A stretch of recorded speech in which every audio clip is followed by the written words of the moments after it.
upset about it. What about your state of consciousness? Oh, leave me alone, a state of consciousness. We are talking about the tax here, the IRS, whatever.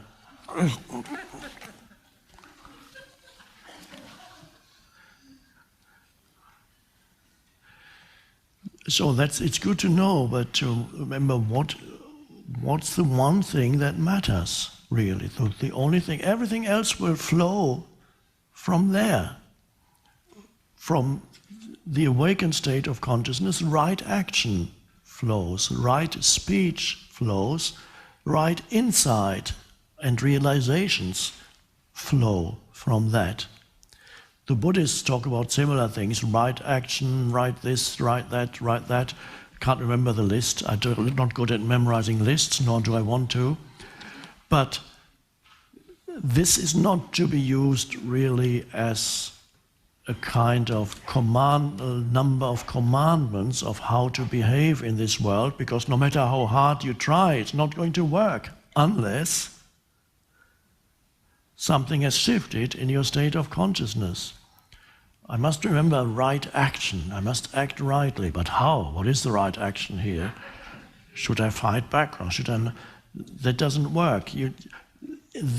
Those things that the Buddha probably mentioned and that later the monks made into a series of prescribed behavior was never prescribed behavior by the Buddha. He would realize that you cannot prescribe behavior to somebody whose state of consciousness is not up to that.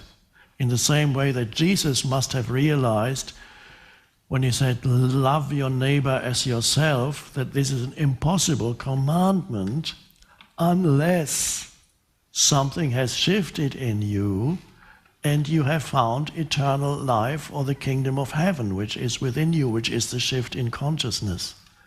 Then, as a natural consequence of that, it becomes natural to love the other person as yourself, which does not mean, it's a little misleading, at least in the English language, it does not mean you love the other person as much as you love yourself. That's not what it means.